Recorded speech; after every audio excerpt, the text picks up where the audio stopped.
Show corporate connection एक खास corporate से बात करने का है। आज हमारे साथ अनलिस्टेड स्पेस से हैं विजय सेल्स के मैनेजमेंट जुड़ेंगे।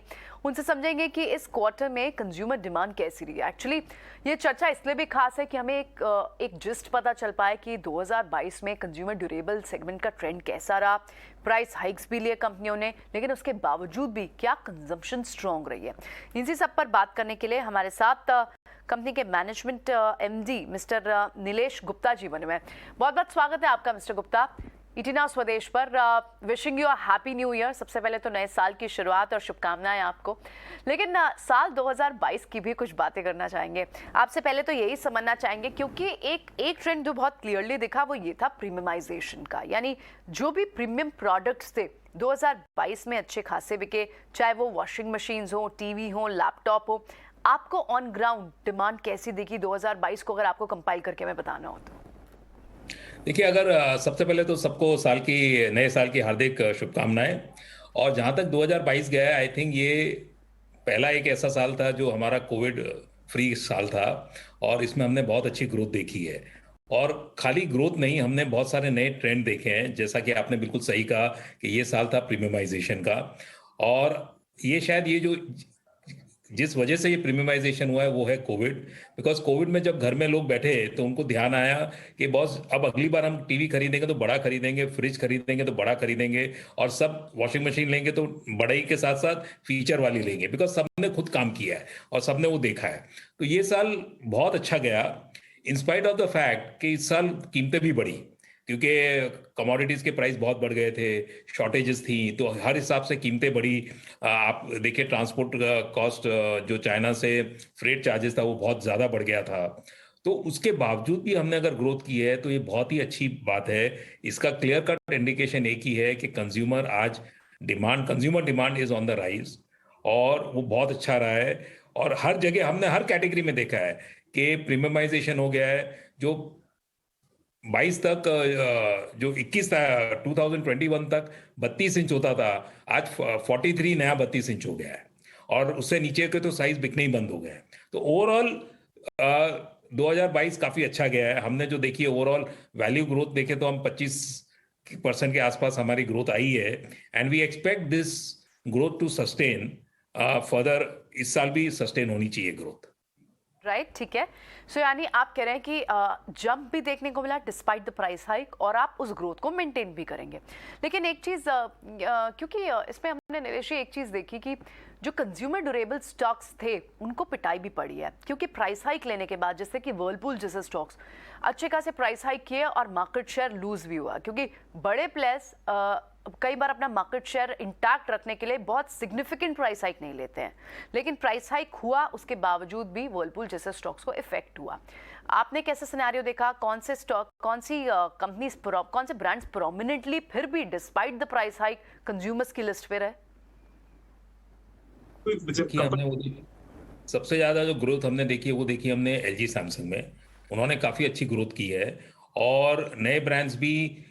इनफैक्ट इस बार जो मेजर ग्रोथ हुआ है कि जब प्रीमियमाइजेशन आ जाता है तो एलजी और सैमसंग और सोनी, ये तीन ही ब्रांड होते हैं जो कंज्यूमर के प्रीमियम के इसमें रहते हैं। प्लस ओवरऑल हमने ग्रोथ देखा है दूसरी कैटेगरीज का भी, जैसे किचन अप्लायंसेस में बहुत अच्छी ग्रोथ देखी है। मोबाइल्स से ज्यादा लैपटॉप में हमने ग्रोथ देखी। मोबाइल इनफैक्ट एक टाइम पे आके थोड़ा लास्ट क्वार्टर में थोड़ा स्टेबलाइज हो गया था। तो overall I think premium brands are doing very well. Siemens ने बहुत अच्छा काम किया है, सीमेंस बॉश ने बहुत अच्छा काम किया है।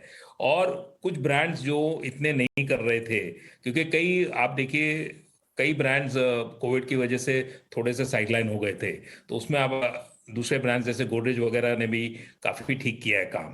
तो ओवरऑल प्रीमियम पे जा रहा है तो डेफिनेटली एलजी सैमसंग का थोड़ा बोलबाला है। ऑल राइट, मिस्टर गुप्ता, क्योंकि आप मेट्रो सिटीज के अलावा नॉन मेट्रो सिटीज में भी हैं, आप हैदराबाद, विजयवाड़ा, विशाखापट्टनम जैसी सिटीज में भी हैं।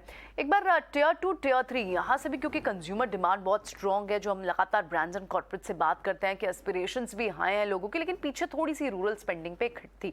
आपको demand scenario tier 2, tier 3 cities में कैसा देखने को मिल रहा है? देखिए, अगर हम देखने जाएं ना तो ओवरऑल डिमांड सिनेरियो सब जगह सेम है, और उसका मैं आपको रीजन भी बताता हूँ कंज्यूमर ड्यूरेबल में क्यों ऐसा है।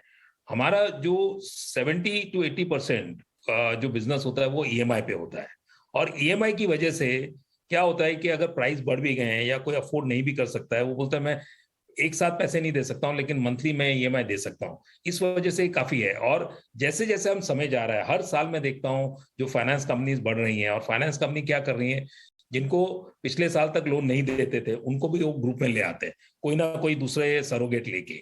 तो demand even in tier 2 and 3 cities we are seeing quite robust.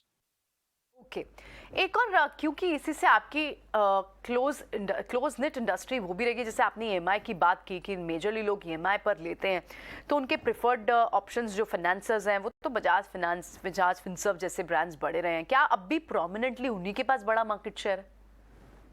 वो फाइनेंस कंपनी में देखिए, डेफिनेटली आज नंबर 1 तो बजाज फिनसर्व है, फिर आईडीएफसी आ गए हैं, एचडीएफसी भी पेपर फाइनेंस में आ गए हैं, आईसीआईसीआई भी आ गए हैं, कोटक भी आ गए हैं।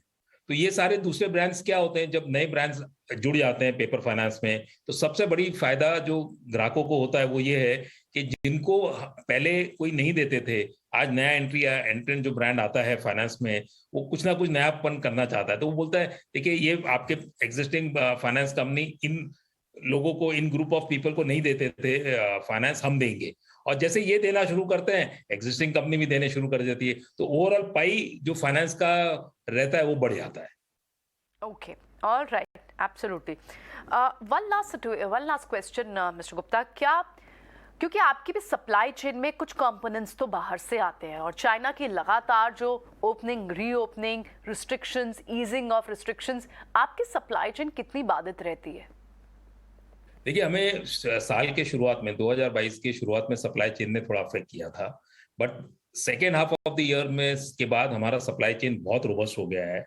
सबसे बड़ी बात क्या हो गई, आज डेफिनेटली कंपोनेंट्स चाइना से आते हैं, लेकिन अब सब चीजें यहाँ बनने लग गई हैं मोर और लेस। तो उस वजह से क्या है, कंपनीज भी जानती हैं कि अगर सप्लाई बराबर नहीं होगी तो उनका मार्केट शेयर और सेल टूटेगी। तो उन्होंने क्या किया, कंपोनेंट्स का मेरे ख्याल से जो उनका होल्डिंग पीरियड है वो बढ़ा दिया है। तो इस वजह से अगर आप देखेंगे, पिछले महीने चाइना में इतना सारा कोविड का हुआ और काफी फैक्ट्रीज बंद थी, तब भी हमारे पास कोई कंपनी वालों ने आके ये नहीं बोला कि भाई सर माल उठा लीजिए, शायद नहीं मिलेगा, कि उनके पास था और अब वापस चाइना खुल जाएगा फॉर स्पेयर पार्ट्स। तो आई थिंक ब्रांड्स ने बहुत अच्छा काम किया है जहां तक सप्लाई चेन का सवाल है, और इस साल भी मुझे कोई वो चैलेंज नहीं लग रहा है कि हमारी सेल की लॉस होगी because of supply chain issues. All right, absolutely. बहुत बहुत शुक्रिया मिस्टर गुप्ता आज समय देने के लिए और ये सारे सवालों के जवाब देने के लिए। यानी despite the price hike, premium products को 2022 में खरीदा है कंज्यूमर बहुत रेजिलिएंट है और उन्हें ये ग्रोथ 2023 के लिए भी दिखती है। बहुत बहुत शुक्रिया आज समय देने के लिए। चलिए बढ़ेंगे आगे, और अब एक बार क्योंकि विजय सेल्स लिस्टेड नहीं है, लेकिन जिन स्टॉक्स की बात हम कर रहे हैं, जिन स्पेसेस की बात हम कर रहे हैं, उस पर एक व्यू जरूर ले लेते हैं। हमारे साथ वृद्धि इन्वेस्टमेंट के विवेक कारवा हैं। विवेक, गुड आफ्टरनून। हालांकि एक अनलिस्टेड स्पेस की बात हो रही थी, बट कुछ स्टॉक्स जो कंज्यूमर ड्यूरेबल स्पेस में है, जैसे कि वोल्टास है, वर्लपूल है, इन सभी स्पेसेस, इन स्टॉक्स, ये तो लग रहा है कि जैसे आप ट्रेडर्स फैंसी काउंटर्स ही नहीं रहे, बिल्कुल बाजार के प्रिफर्ड स्टॉक्स की लिस्ट से उतर चुके हैं। और बड़ा रीजन भी रहा, इनके पास मार्केट शेयर भी लूज हुआ है। आप अगर सुन रहे हो बात क्लियरली, हम मिस्टर गुप्ता से बात कर रहे थे, प्राइस हाइक लिए, कॉम्पिटिटिव एज नहीं थी, बहुत कॉम्पिटिशन एनवायरनमेंट बहुत स्ट्रॉन्ग था, प्राइस हाइक के बाद मार्केट शेयर लूज हुआ, चैलेंजेस काफी रहे। अभी फिलहाल आगे के लिए कंज्यूमर ड्यूरेबल स्टॉक्स कैसे दिखते हैं? पहले तो आपको very happy new year Priyanka, और सभी दर्शकों को हैप्पी न्यू ईयर। देखिए, मतलब कंज्यूमर ड्यूरेबल स्पेस एक वर्स्ट परफॉर्मिंग स्पेस था 2022 में, अगर आप इंडेक्स वाइज अगर देखो, और वो आपका शेयर प्राइस से दिखाता है, चाहे वोल्टास हो, चाहे वर्लपूल हो, चाहे आईएफबी, ये सब इमीडिएटली दिमाग में आती है जो लिस्टेड स्पेस से अवेलेबल है। काफी दिक्कतों का सामना करना पड़ा था इन कंपनीज को, क्योंकि raw material prices rooftop touch कर रहे थे, इन्फ्लेशन एकदम हाई था। तो जब भी इन्फ्लेशन हाई रहता है तो ये प्रोडक्ट्स क्या है कि सेकेंडरी प्रोडक्ट्स बन जाते हैं, मतलब जो प्राइमरी लाइफ सेविंग या फिर बहुत ज्यादा इंपॉर्टेंट लाइफ में हो वैसे नहीं रहते हैं। वॉशिंग मशीन लेना भी थोड़े दिन बाद ले लेंगे, कोई इशू नहीं है, तो वैसे हो जाता है। लेकिन अब एक स्टेबिलिटी आ रहा है, और रूरल साइड में जो इम्प्रूवमेंट आ रही है इंडिया में, और यहाँ से अगर ग्रोथ स्टेबलाइज रहती है, तो मुझे लगता है कि कंज्यूमर ड्यूरेबल एक अच्छा सेगमेंट हो सकता है। और अगर आप वैल्यूएशन वाइज देखो तो मुझे आज वोल्टास बहुत अच्छा लग रहा है इनफैक्ट, और 1500 के नीचे वर्लपूल। देखिए, जब जब वापस मूवमेंट आएगा, ये आपको 1500 का इमीडिएटली 2400 2500 दिखा देगा, यही वर्लपूल। तो ऐसे काउंटर्स में आपको बने रहना चाहिए, और ये मौका होता है जब भी साइकिल, एक्चुअली ये सब सिक्लिकल काउंटर्स नहीं होने चाहिए, फिर भी चाहे वो शुगर हो, चाहे वर्ल्ड मतलब कंज्यूमर ड्यूरेबल हो, या फिर इवन हेल्थ सेक्टर हो, मतलब फार्मा सेक्टर हो, तो सारे के सारे सिक्लिकल बन के रखे हैं। तो आज डाउन साइड में हम अगर इन पे मतलब एक बाई रुख अपनाते हैं, तो मुझे लगता है कि अगले साल एक भर में अच्छा खासा आपको रिटर्न यहाँ से मिल सकता है, क्योंकि अब फाइनली स्टेबिलिटी आई है। और जैसे ही ये रशिया और यूक्रेन का वॉर भी खत्म होगा, मुझे लगता है कि और इन्फ्लेशन अगर प्रेशर्स कम हो, तो ये कंपनीज अच्छे खासा प्रॉफिट आपको आगे चल के दिखा सकता है। राइट, एक्चुअली मैं इंटरेस्टिंग व्यू, क्योंकि आप टेक्निकली भी आप देखें ना, तो अभी ये चार्ट्स, ये स्टॉक्स चार्टर्स को, टेक्निकल एक्सपर्ट्स को पसंद भी आ रहे हैं कि अब इस पे एक अच्छा रिवर्सल भी यहाँ से दिखता है। शुक्रिया विवेक, आप आज अपनी ओपिनियन देने के लिए, शो में हमारे साथ जुड़ने के लिए बहुत बहुत शुक्रिया आपका।